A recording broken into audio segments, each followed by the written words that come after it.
Baik, pemirsa Sobat Kepo yang berbahagia, terkait dengan pembatasan mudik. Nah, jika kami menggunakan diksi pembatasan, bukan pelarangan, karena memang mudiknya tidak dilarang, hanya dibatasi. Jadi ada wilayah Semarang, Kendal, Semarang, Ungaran, Demak itu boleh gitu ya. Solo Raya boleh, Barlingmas, Cakep boleh. Jadi pembatasan gitu. Nah, ini dari sisi keamanan nih, dari sisi Polda ini Bu Rodia ini. Bagaimana ini? Apa kira-kira kalau nekat masuk kemudian dipukuli pakai jalin kayak di India apa di Pakistan apa dipulangkan atau bagaimana ini yang terkait dengan Jawa Tengah ini ya, dengan pembatasan ini. Monggo Bu Rodia. Assalamualaikum warahmatullahi wabarakatuh. Waalaikumsalam warahmatullahi wabarakatuh. Yang saya hormati Pak Tafsir, Bapak Ganjar Pranowo yang mungkin sudah atau belum on air, kemudian Bapak dan Ibu-ibu sekalian yang menikmati siaran ini. Kami dari pihak kepolisian tentu dalam mengimplementasikan kebijakan pemerintah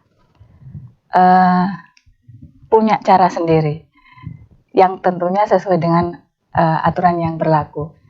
Bapak dan Ibu sekalian, hari ini kita secara serentak, tadi Bapak Kapolda dan seluruh Kapolda jajaran melaksanakan apel gelar pasukan dalam rangka operasi Ketupat Candi 2021 di Jawa Tengah sendiri. Untuk operasi Ketupat Candi melibatkan 21.747 personil yang nanti pada pelaksanaan operasi Ketupat Candi ini akan dilaksanakan mulai dari hari ini tanggal 6 Mei sampai dengan 17 Mei 2021. Dari 21.747 personil ini terdiri dari anggota Polri sebanyak 14.516 personil yang tersebar di jajaran. Untuk Polda sendiri ada 1.588 orang. Kemudian untuk dari TNI 1.342, dari Kodamnya itu 218 personil, kemudian instansi terkait itu sebanyak 5.889 personil, itu terdiri dari instansi Satpol PP, kemudian Dinas Perhubungan, Dinas Kesehatan, kemudian Jasa Raja, rekan-rekan dari Pramuka dan sebagainya.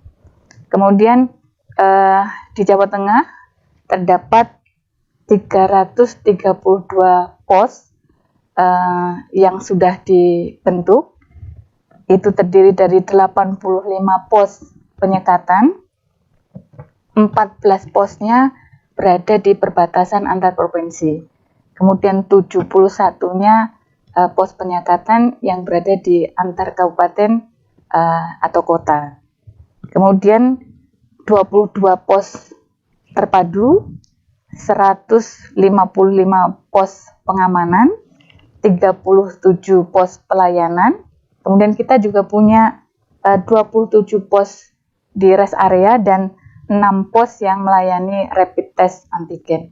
Jadi semua itu kita gelar pada hari ini, tentu karena komitmen dari pemerintah dalam rangka menempatkan keselamatan masyarakat sebagai hukum tertinggi, Salus Populi Suprema Lex Esto. Jadi yang kita lakukan adalah untuk keselamatan masyarakat. Begitu. Oke. Terima kasih Bu Rodia. 21.000 lebih ya personil yang dilibatkan di seluruh Jawa Tengah. Terdiri dari Polda maupun Polres ya. Polres di perbatasan di jajaran, betul. Brebes, kemudian Cilacap, Wonogiri, yang perbatasan itu yang paling paling banyak itu ya. Betul, betul. Ya, dan dibantu dengan TNI Polri gitu.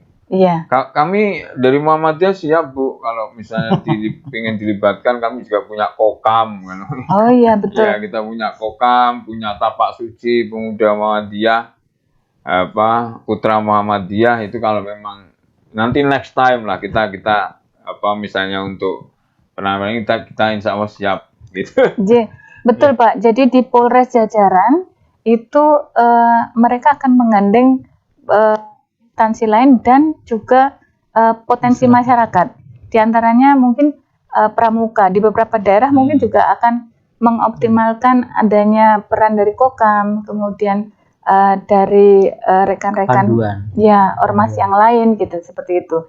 Jadi tidak hanya terbatas mereka yang sudah disebrinkan di Polda, tapi di Polres Jajaran akan mengembangkan sendiri. Sesuai dengan lokal wisdom ya. Betul, kearifan lokal masing-masing. Gitu ya. Iya, betul Bapak. Jadi misalnya di situ ada pencak silatnya Rifaiyah, ya mungkin Rifaiyah pencak silat yang dilibatkan gitu. Betul. Kira-kira begitu ya Bu. Betul sekali Bapak.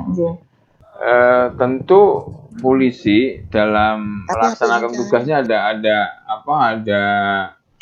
SOP-nya, ada standar prosedurnya gitu ya. Ya, tapi kalau kita lihat di sosmed ini, nyun sewu ini di sosmed ini kan ya apapun kan boleh ini gitu ya. Itu kan kalau bully sedulur-sedulur dari polisi ini kan kadang bablasan juga. Itu kan. Mudik dilarang gitu. TKA asing boleh masuk, macam-macam gitulah. Itu ya kebetulan di Jawa Tengah sih enggak, cuman kita lihat di ini kan seperti itu. Nah, ini untuk antisipasinya bagaimana ini Bu Rodia ini dari kepolisian terutama yang terkait dengan bukan mudik tapi balik kampung gimana? Balik kampung itu mudik tidak gitu ya. Atau tenaga kerja yang yang memang dia habis masa kerjanya misalnya atau bagaimana gitu.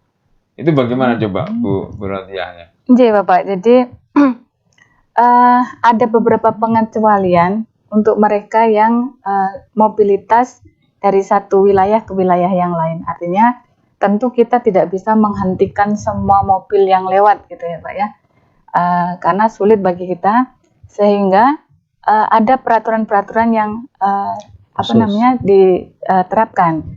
Mereka yang punya kepentingan non mudik. Jadi kalau mudik itu kan bisa dilihat manakala memang ada niatan gitu ya. Jadi satu keluarga penuh full, ada bapak ibu anak, kemudian bawa barang-barang yang akan dibawa dari rumah mereka ke rumah yang akan dituju, kemudian akan tinggal beberapa hari dengan niatan memang ingin pulang kampung. Nah, ada beberapa kegiatan yang non mudik Pak. Jadi non mudik ini misalnya adalah mereka-mereka yang melakukan perjalanan dinas karena pekerjaannya. Jadi dari satu tempat ke tempat yang lain, misalnya dari Jakarta ke Semarang, karena ada perjalanan dinas, dan ini dibuktikan dengan surat perintah kerja. Kemudian mereka-mereka yang mengunjungi keluarga yang sakit, ini diperbolehkan. Tetapi tentu harus ada surat keterangan dari kelurahan atau dari kepala desa setempat gitu yang menyatakan bahwa memang yang bersangkutan sedang ingin mengunjungi keluarga yang sakit. Kemudian kunjungan duka kepada keluarga yang meninggal, ibu hamil yang akan melahirkan dengan didampingi maksimal 1 orang. Kemudian ibu yang akan melahirkan, ini juga maksimal didampingi 2 orang. Kemudian mereka-mereka yang tidak termasuk dalam kategori non mudik ya, tapi dilengkapi dengan surat keterangan dari kepala desa atau lurah, yaitu mereka-mereka yang karena pekerjaannya itu harus pulang kampung seperti itu, dan pulang kampungnya ini menetap Pak, tidak nanti balik lagi gitu, seperti itu. Jadi dan itu semuanya tentu harus dilengkapi dengan surat-surat sehingga membuktikan bahwa yang bersangkutan itu memang berpergian dalam rangka tidak mudik seperti itu. Oke, sekarang gini Bu Rontiah nyun sewu. Muhammadiyah ini kan banyak mubalik, banyak dai ya, yang ketika Idul Fitri itu harus ngisi menjadi khotib, menjadi imam sholat id, karena sudah dikontrak lama ini. Misalnya kayak Pak Tafsir ini, kalau nah ini biasanya dikontrak di Kendal, dikontrak di Solo gitulah. Bagaimana dengan kasus itu ya Bu? Solusinya apakah surat keterangan dari Muhammadiyah Jawa Tengah atau LHKP bisa, atau Majelis Tablik untuk misalnya, kan kita bukan instansi Bu, tapi kan kita memang organisasi dan memang kita tahu misalnya dari kita memang harus jadi khotib, harus menjadi imam sholat id. Nah ini bagaimana ini Bu Rontiah ini? Jadi itu termasuk dalam perjalanan dalam rangka bekerja nih Pak. Artinya kan nanti beliaunya tidak akan menginap dalam waktu yang lama seperti itu. Kemudian tentu memang diperlukan surat-surat keterangan sebagai administrasi dan pemeriksaan kesehatan rapid test ya, yang negatif. Kita semua tentu sangat paham bahwa masyarakat itu tidak bisa dihalangi aktivitasnya. Namun demikian, kita semua sepakat bahwa yang kita lakukan ini adalah dalam rangka mencegah penyebaran COVID-19. Artinya kesadaran itu memang harus datang dari masyarakat dan kita mengawal pelaksanaan dan menertibkan supaya masyarakat itu tidak terlalu kebablasan begitu ya Pak ya. Jadi artinya yuk kita sama-sama ikut serta berperan dalam mencegah, menekan, memutus mata rantai penyebaran COVID-19. Saya dari sisi keamanan, penegakan hukum, kemudian masyarakat yang mereka dengan sendirinya, dengan kesadaran sendiri itu ikut serta berperan seperti itu. Jadi artinya kalau memang tidak, ya jangan coba-coba atau jangan cari-cari alasan seperti itu Pak. Jadi gini ya, jadi kalau memang ada mubalik Muhammadiyah karena tugas sebagai khotib, karena tugas sebagai imam sholat id gitu kan, berarti surat keterangan dari Muhammadiyah, kemudian surat keterangan negatif dari rumah sakit. Muhammadiyah kan punya rumah sakit banyak.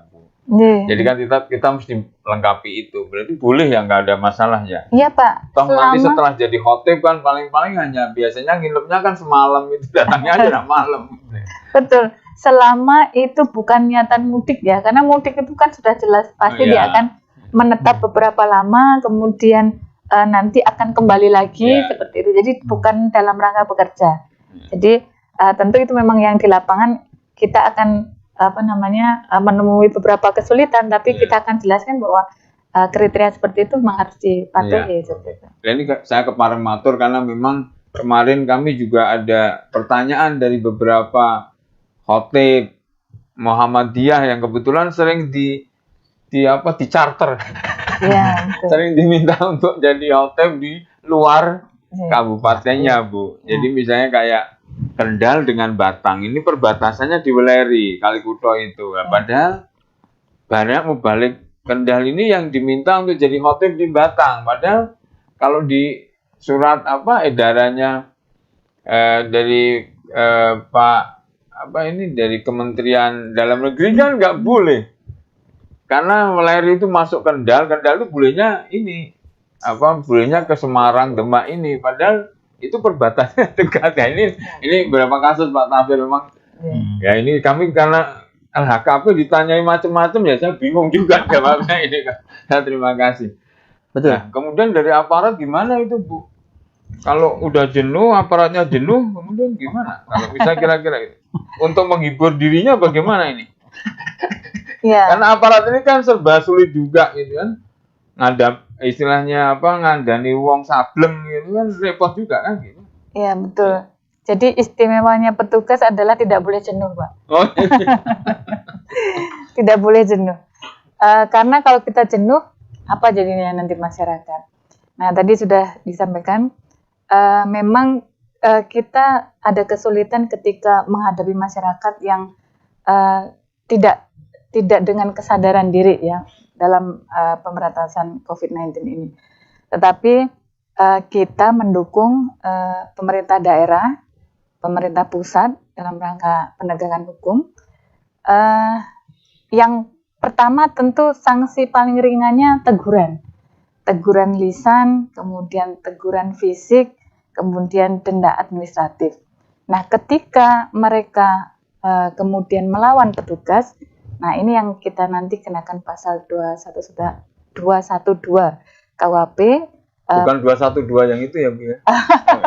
Biro Sadleng gitu ya, Pak ya. Jadi tindakan melawan petugas, seperti itu. Tapi ini kan sudah yang paling akhirnya ya, artinya kalau sudah kebangetan, kalau sudah nemen gitu, baru kita lakukan tindakan hukum. Selama masih bisa dilakukan dengan persuasif, itu yang kita kedepankan. Jadi petugas di lapangan pun kita sudah sampaikan bahwa semua yang kita lakukan harus tegas, tetapi humanis.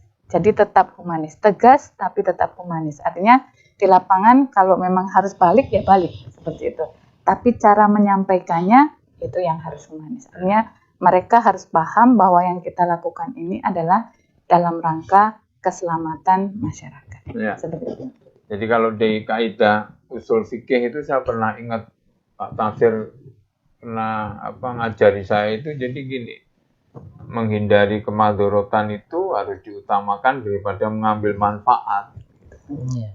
Belum dia ini kan polwan gitu.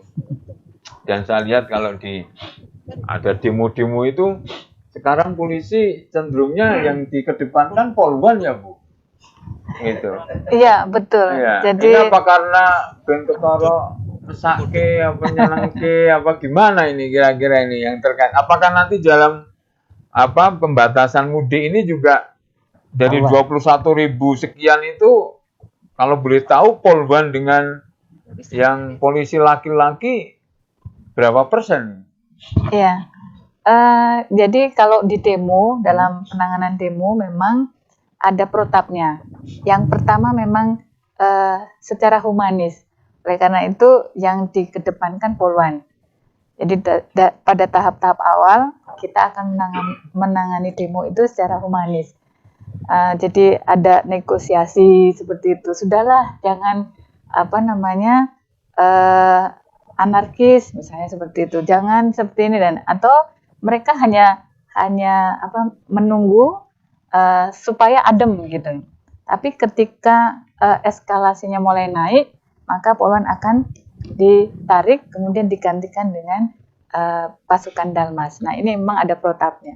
Artinya memang kita dari Polri tindakan humanis itu menjadi salah satu protap sampai dengan pada pelaksanaan operasi ketupat ini pun kita juga diwajibkan untuk tegas tapi tetap humanis. Artinya tegas balik-balik, putar balik, tapi penyampaiannya tetap dengan humanis.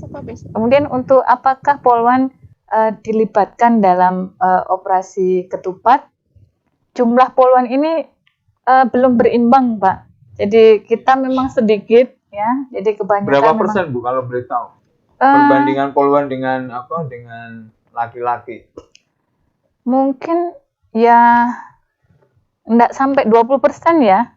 Tapi di atas 10% ya? Ya, di atas 10%. Dan di atas 10% ya. Karena kalau untuk pendidikan saja Polri itu yang Polki bisa sampai 800 di setiap di setiap Polda itu bisa mungkin sekitar 800-an ya.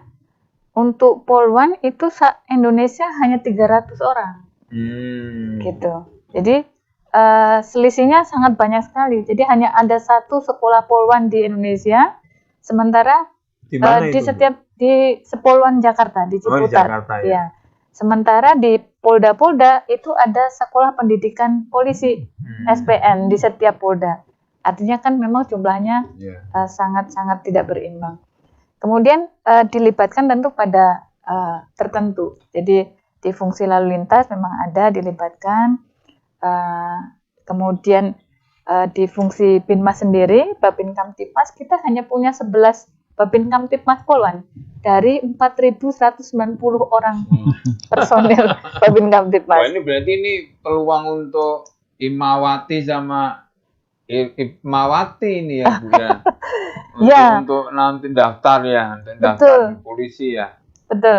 Jadi saya berharapnya justru mereka-mereka yang basic agamanya kuat ya, itu mau mendaftar jadi polisi atau polwan. Harapan kita kan dengan polisinya punya keimanan yang kuat, dia akan terhindar dari perbuatan-perbuatan yang tidak disukai oleh masyarakat seperti itu. Artinya ada filternya gitu ya. Ada betul, filternya. betul. Dan mulai sekarang juga sudah mulai ada dai-dai Kamtipmas ya, yang dari Polri. Memang kebanyakan masih Polki, yang dari Polwannya kelihatannya belum ada.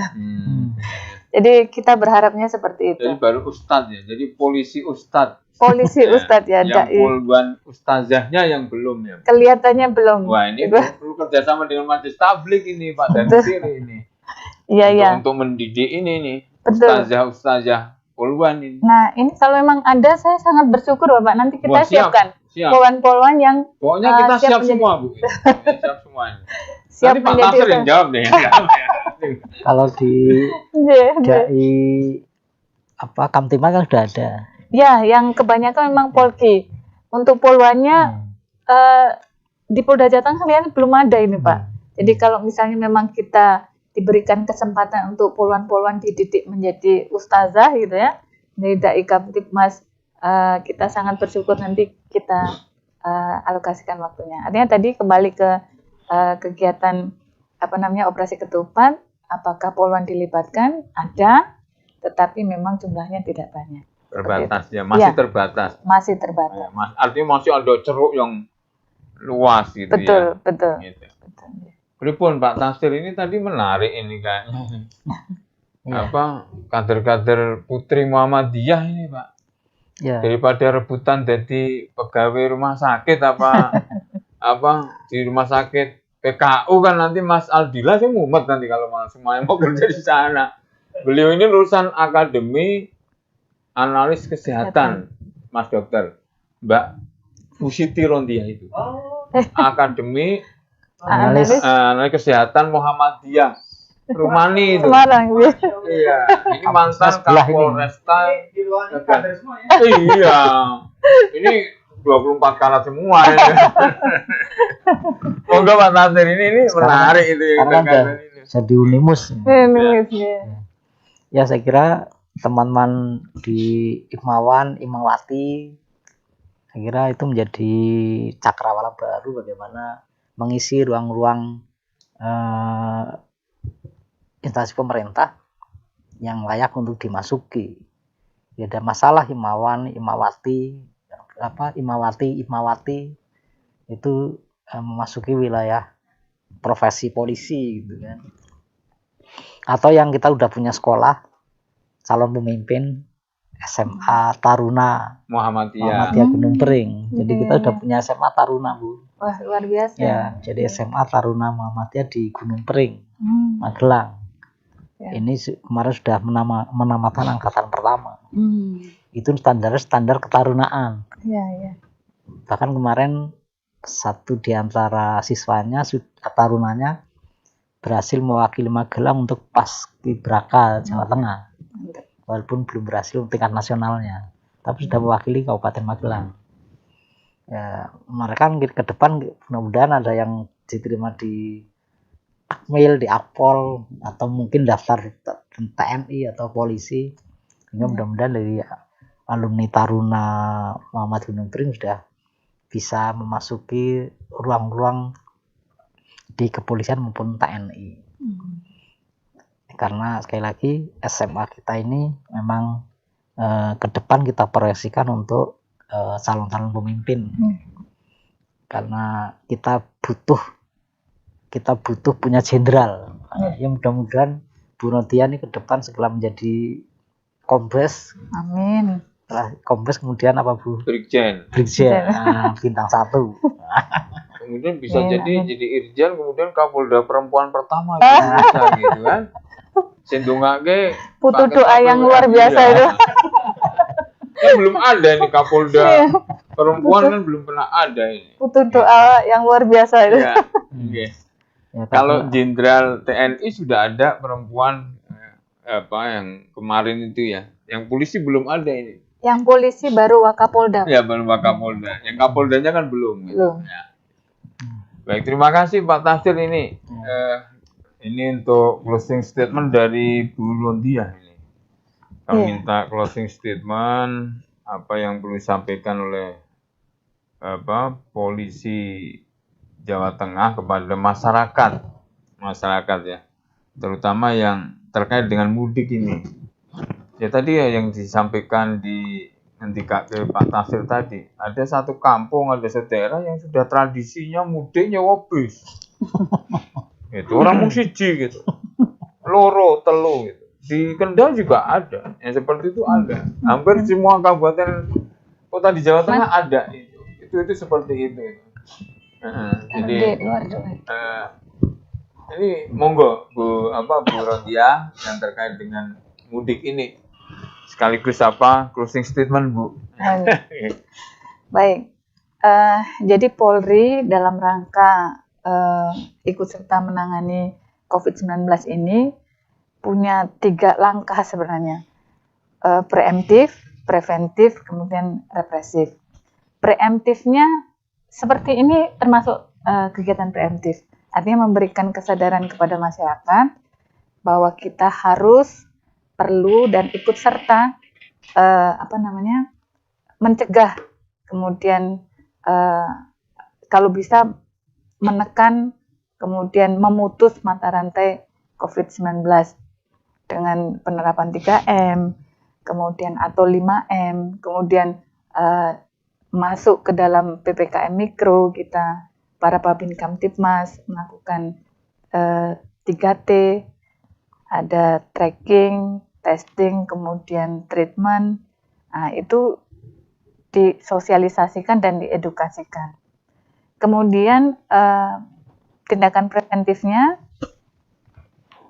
kita melaksanakan kegiatan seperti operasi ketupat ini tindakan preventif. Artinya kita sudah melangkah, sudah mengerjakan sesuatu, membuat keinginan mudik untuk tertahan. Artinya jangan sampai masyarakat mudik, kita ikut dalam kegiatan preventifnya. Kemudian di represifnya ketika memang ada pelanggaran, itu kita lakukan. Tapi represif itu adalah langkah terakhir ketika masyarakat memang sudah tidak mau lagi mengikuti aturan atau sudah tidak peduli lagi, maka kita lakukan tindakan represif. Tindakan hukum, penegakan hukum itu adalah langkah terakhir setelah semua tindakan preemptif dan preventif kita tidak berhasil. Kami selaku aparat kepolisian tentu menyampaikan pesan kepada masyarakat, ini adalah untuk kepentingan kita bersama. Tentu kita harus dukung. Kalau yang kerja hanya aparatur pemerintah, kemudian tokoh-tokoh masyarakat, tokoh agama dan sebagainya, sementara masyarakat tidak peduli, tentu akan sia-sia. Padahal yang dipikirkan adalah masyarakat. Oleh karena itu, mari kita sama-sama berkolaborasi, bersinergi, memutus mata rantai penyebaran COVID-19, berkomitmen terhadap apa yang kita bisa lakukan, kemudian sama-sama kita bebaskan Indonesia ini dari COVID-19. Saya kira itu yang bisa saya sampaikan, dan sekali lagi jangan mudik dulu, tahan mudiknya, kita mudik virtual bareng-bareng. Oke, terima kasih Bu Siti Rondiah ini. Jadi tetap mudik, tapi mudiknya virtual gitu ya.